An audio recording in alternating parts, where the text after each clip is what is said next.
Deretan 5 perempuan Indonesia yang masuk daftar wanita paling berpengaruh di Indonesia bahkan dunia. Tidak hanya dinilai dari kesuksesan berupa penghasilan maupun kekuasaan, melainkan jasa hingga peran dalam memimpin sebuah perusahaan atau organisasi. Di antaranya, 1. Sri Mulyani, Menteri Keuangan, Menke. Sri Mulyani Indrawati masuk ke dalam daftar 100 wanita paling berpengaruh di dunia. Sri Mulyani Indrawati lahir di Lampung, tanggal 26 Agustus tahun 1962. Ia adalah wanita sekaligus orang Indonesia pertama yang menjabat sebagai Direktur Pelaksana Bank Dunia. Jabatan ini diembannya mulai tanggal 1 Juni tahun 2010. Sebelumnya, dia menjabat Menteri Keuangan, Kabinet Indonesia Bersatu. Ia dinobatkan sebagai Menteri Keuangan Terbaik Asia untuk tahun 2006 oleh Emerging Markets pada tanggal 18 September tahun 2006 di sela sidang tahunan Bank Dunia dan IMF di Singapura.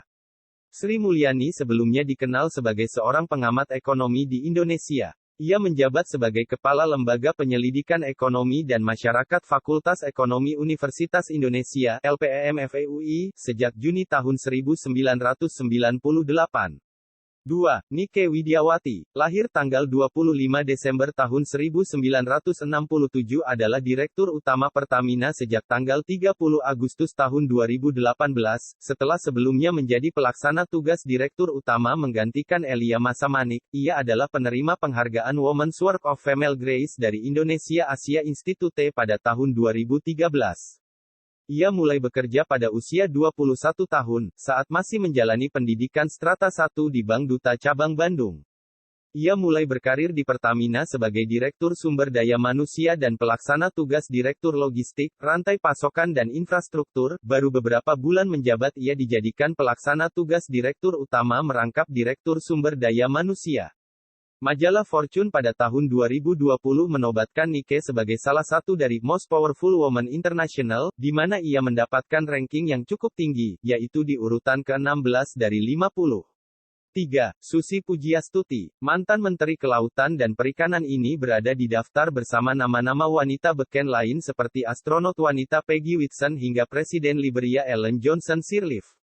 Mantan Menteri Kelautan dan Perikanan dari Kabinet Kerja tahun 2014 sampai tahun 2019 yang juga pengusaha pemilik dan Presiden Direktur PT ASI Pujiastuti Marine Product, eksportir hasil-hasil perikanan dan PT ASI Pujiastuti Aviation atau penerbangan Susi Air dari Jawa Barat. Hingga awal tahun 2012, Susi Air mengoperasikan 50 pesawat dengan berbagai tipe seperti 32 Cessna Grand Caravan, 9 Pilatus PC-6 Porter dan 3 Piaggio P180 Avanti. Susi Air mempekerjakan 136 pilot, dengan 90 di antaranya merupakan pilot asing. Tahun 2012 Susi Air menerima pendapatan 300 miliar rupiah dan melayani 200 penerbangan perintis. Saat ia menjabat sebagai Menteri Kelautan dan Perikanan, ia dikenal akan kebijakannya yang tegas terhadap penangkapan ikan ilegal. Namanya bahkan dikaitkan dengan kata "tenggelamkan", yang mengacu kepada hukuman penenggelaman kapal-kapal asing ilegal di perairan Indonesia. 4. Karen Agustiawan, perempuan kelahiran Bandung, tanggal 19 Oktober tahun 1958 itu merupakan wanita pertama yang memimpin Pertamina. Dia diangkat sebagai Direktur Utama menggantikan Ari H. Sumarno. Lulusan Sarjana Teknik Fisika ITB ini memulai karirnya di Mobil Oil Indonesia sebagai sistem analis dan programmer pada tahun 1984. Sebelum menjadi Dirut Pertamina, Karen pernah bekerja sebagai sistem analis dan programmer di Mobil Oil Indonesia, tahun 1984 sampai tahun 1986, Seismic Processor dan Quality Controller di Mobil Oil Indonesia, tahun 1987 sampai tahun 1988, pindah tugas ke Mobil Oil Dallas USA, tahun 1989 sampai tahun 1992. Berkarir di PT Pertamina Persero sebagai staf ahli Direktur Utama PT Pertamina Persero untuk bisnis hulu tahun 2006 sampai tahun 2008, kemudian dipercaya menjabat sebagai Direktur Hulu sejak tanggal 5 Maret tahun 2008 hingga ia ditunjuk oleh pemegang saham untuk memimpin Pertamina sebagai Direktur Utama PT Pertamina Persero pada tanggal 5 Februari tahun 2009.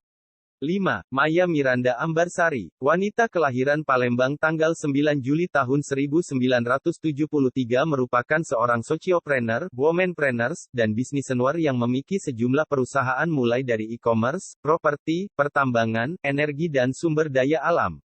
Kalau melihat dirinya yang sekarang, sulit mempercayai kalau Maya memulai semua dari nol. Bekerja sebagai associate lawyer di Dimhat dan associate law firm. Tahun-tahun 1998 sampai tahun 1999 bekerja paruh waktu di Konjen Republik Indonesia di Melbourne. Nama Maya justru semakin dikenal tatkala memiliki perusahaan tambang. Di tahun-tahun 2006 sampai tahun 2015, ia menjadi Presiden Direktur Indo Multi Niaga. Kini, ia tetap berkarya sebagai co-founder merangkap shareholder PT Merdeka Copper and Gold Terbuka yang merupakan perusahaan tambang emas. Perusahaan inilah yang ia dirikan bersama teman dan suaminya, Andreas Reza Nazarudin. Itulah deretan wanita sukses dan paling berpengaruh di Indonesia. Jangan lupa like, subscribe dan komen untuk info menarik lainnya. Terima kasih.